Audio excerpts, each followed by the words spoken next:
Guys, punta tayo sa ating mga tanim. Yan, tayo ay nakatulis yata tayong dito, punta dito sa bukid ulit. Tayong nakapunta, pumunta tayo dito ay ang ok ay pa masyado matangkad. Ayan, ito na po ngayon ang okra, nalinisan na ni Daddy. Tsaka yung mga tanim na ano. Yun, binabulaklak no. Ito po ang ating mga okra. Yan. Kasi nadali ng ulan. Yan na po ang ating mga okra ngayon. Oh. Tumangkad na sila. Ayan po. Tapos yung ating tanim pong patola, ayan, hindi po siya nakabunga kasi po ay sobra ang ulan doon sa nakaraang mga araw. Ito po ang okra, may bulaklak na po. Maganda na ngayon. Ayan.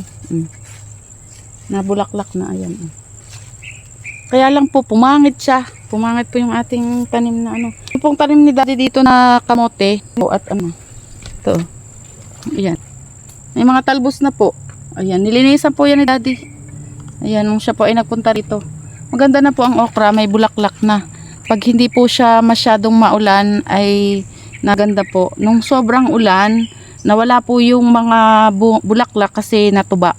Sobrang dami po ng ulan na ibinuhos. Kaya po ayaw po ng okra yun. Ayan oh. Ito po ang okra natin. Ayan. Magaganda na po at marami na sana siyang bunga kung hindi po nasobrahan sa ulan. Ngayon po may mga buko na.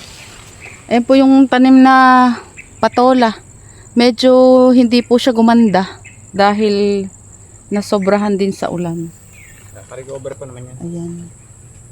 Pero siguro po na ano naman po ngayon, nabulaklak na ulit. Siguro sa sunod bubunga na po yan din. Kagaya po nitong ating okra. Oh. Ayan po ang mga bulaklak. Oh. Ayan ang ating okra. Ayan. Nabulaklak ng okra. Oh. Nabulaklak na po ang okra. Tsaka meron na pong pagbubungahan. Kaya siguro sa sunod mag-harvest tayo niyan. Pagka yan ay nakatuloy. Ang mga tanim natin na yan. Nabunga.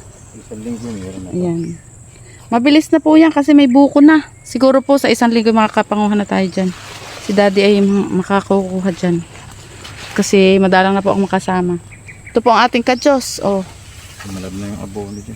Okay na po, mataas na oh. Kamuti, gumagapang. Pantay na sa aking ano, sa aking dibdib.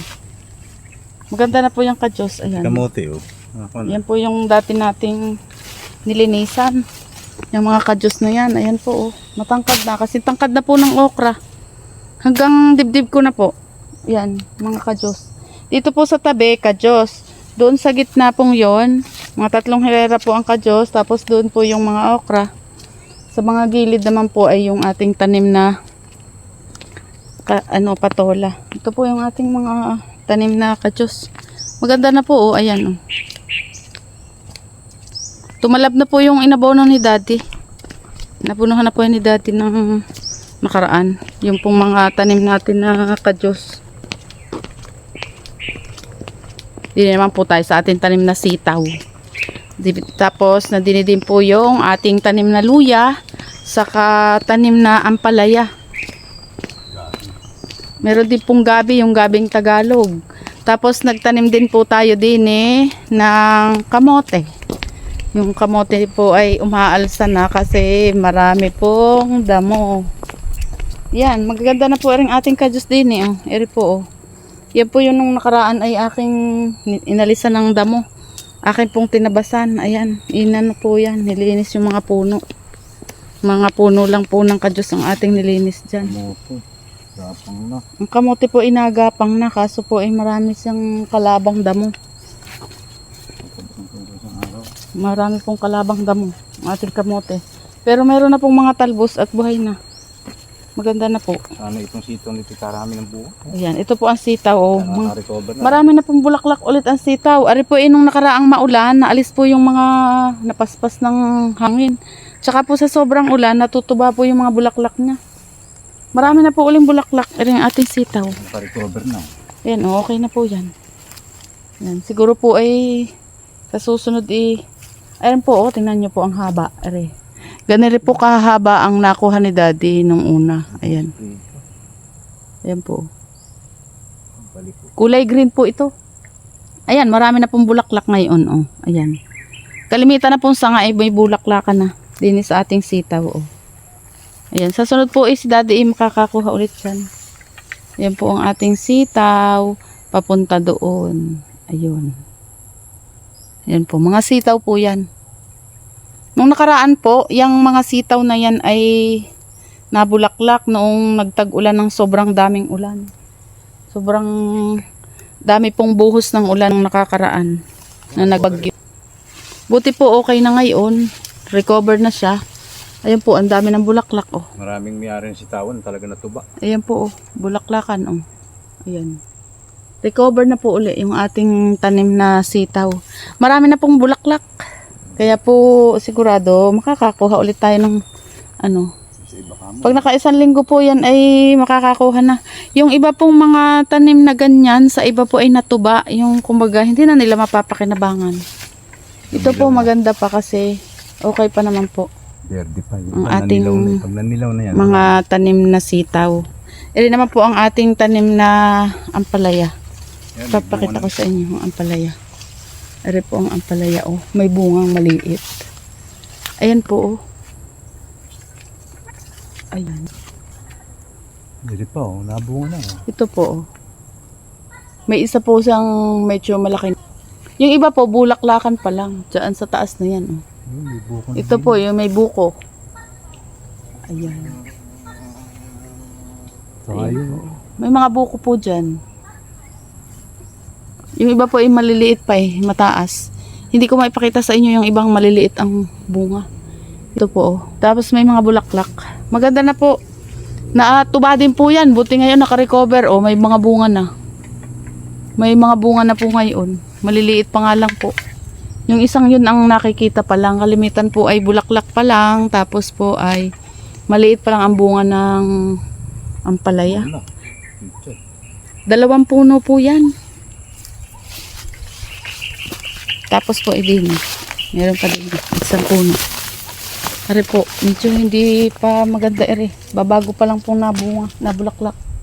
Yan. Yan po ang ating tanim na ampalaya. Ari naman po ang gabing Tagalog. Ayan, oh, malalaki na. Yan po ang ating tanim na gabing Tagalog. Ayan po. Tapos ito ang sitaw. Oh, okay na. May bulaklak na. Ayan. Tapos doon naman po sa kabila, meron pa din tayo doong mga sitaw. Dini po sa kabila ng ating taniman dini. Doon sa may tanim pong kamote. Meron pa rin po doon. Dini po.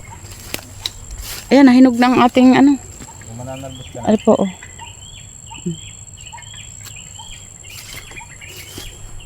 Aka na itak.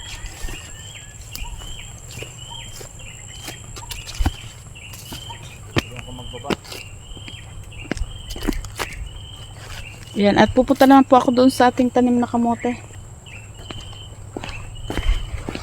Tapos po ang tanim natin na ano. Dini pa po ang sitaw. May sitaw pa po din. Yan, ito ang aking lalagyan ng talbos ng kamote. Yan, dini po.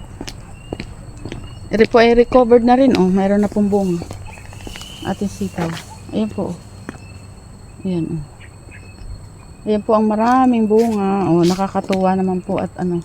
Recover na po ito. Kasi yung pong magbagyuhan, hindi po ito nakaganda ang bunga. Nawala rin po ang mga bulaklak nito. Ayan po. Ngayon po ay bulaklakan na uli at okay na. Siya ay makaka-recover na. Ayan. Ayan. Ito po dati itinaniman na din natin. Ngayon po ayan. Meron na po siya uling mga bunga at saka po, kaya lang meron po siyang kusim. Ayan. Yung kulay itim. Meron po siyang sakit. Kulay green po ang bunga niyan. Ayan, ganyan. Mataba. Na kulay green. Ganyan po ang ating bunga ng itaw. Ayan po ang ating update sa ating mga tanim.